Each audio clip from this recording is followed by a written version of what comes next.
اللہ تعالیٰ جل شانہ نے قرآن مجید فرقان حمید میں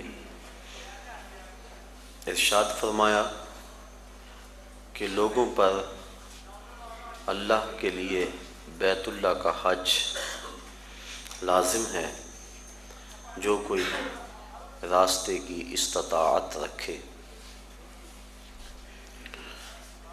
حج لغت میں قصد کو کہتے ہیں۔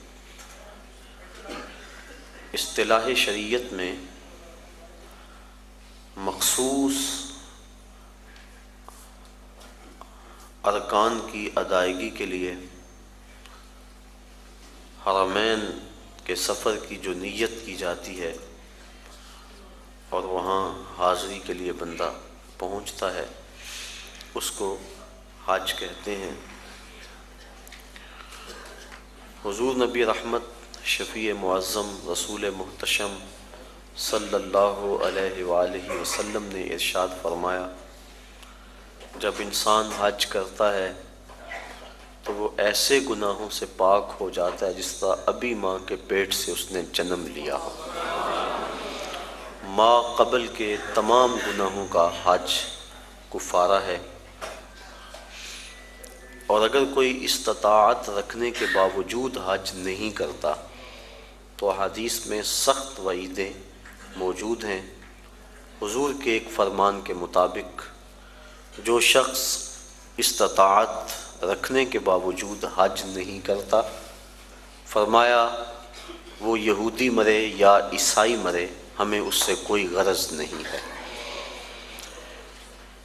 اور ایک حدیث کے لفظ ہیں کہ حج میری امت کے ضعیف لوگوں کا جہاد ہے۔ حج کی فضیلت کے عنوان سے کتب حدیث کے اندر بہت کچھ موجود ہے۔ صاحب استطاعت پر زندگی میں ایک مرتبہ حج کرنا فرض ہے۔ 5 سال کے بعد جو حج کی تاکید کتب احادیث میں موجود ہے تو علماء نے اس کو استحباب پر محمول کیا ہے کہ جو غنی ہے صاحب استطاعت ہے اس کو چاہیے کہ 5 سال کے بعد وہ حج کرے، لیکن فرض زندگی میں صرف ایک مرتبہ ہے۔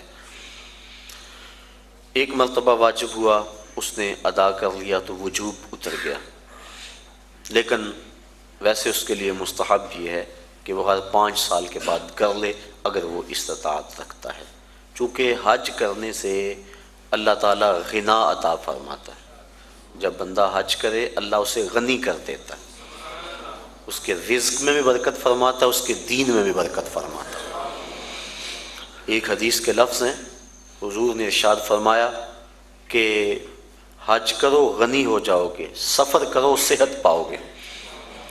تو حج سے غنا ملتا ہے اور سفر سے صحت ملتی ہے۔ زندگی میں ایک مرتبہ حج کی فرضیت پر دلیل وہ معروف روایت ہے جو آپ نے متعدد مرتبہ علماء سے سماعت کی ہوئی ہوگی کہ حضور نے ارشاد فرمایا لوگوں حج کے لیے آیا کرو۔ تو ایک شخص نے عرض کی حضور ہر سال آیا کریں؟ آقا کریم خاموش رہے، کوئی جواب نہیں دیا۔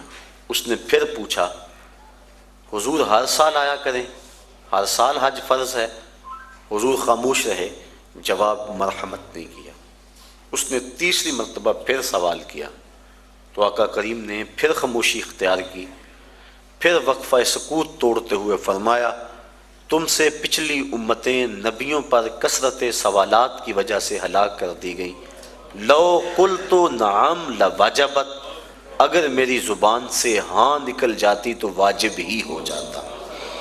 وہ زبان جس کو سب کن کی کنجی کہیں، اس کی نافذ حکومت پہ لاکھوں سلام۔ کہا اگر میری زبان سے ہاں نکل جاتی تو واجب ہی ہو جاتا۔ تو حضور کا اختیار فی شریعت سمجھ میں آیا کہ حضور جو کہیں وہی دین ہوتا ہے۔ قرب قیامت کے فتنوں میں سے ایک فتنہ حضور نے آج سے صدیوں قبل بیان فرما دیا۔ نسائی شریف کی روایت ہے، حضور نے ارشاد فرمایا قرب قیامت میں کچھ لوگ کہیں گے کہ حلال وہی ہے جو اللہ نے حلال کیا، حرام وہی ہے جو اللہ نے حرام کیا۔ فرمایا انما اوتیت القرآن ومثلہ معہ، مجھے قرآن بھی دیا گیا اور قرآن جتنے اور علم بھی میرے سینے میں رکھ دیے گئے۔ تو جس کو میں حلال قرار دے دوں وہ ایسی ہے جس طرح اللہ نے حلال قرار دیا ہے، اور جس کو میں حرام قرار دے دوں وہ ایسے ہی ہے جس طرح اللہ نے حرام قرار دیا ہے۔ چونکہ مصطفیٰ اپنی مرضی سے نہیں بولتے، وما ینطق عن الہوی ان ہوا الا وحی یوحی، جو مالک کی مرضی ہوتی ہے وہی مصطفیٰ کی بولی ہوتی ہے۔ تو اس لیے جو حضور فرما دے وہی دین ہوتا ہے۔ تو اس نے عرض کی حضور کیا ہر سال حج فرض ہے؟ تو آقا کریم فرمایا تم سے پہلی امتیں نبیوں پر کثرت سوالات کی وجہ سے ہلاک کر دی گئیں۔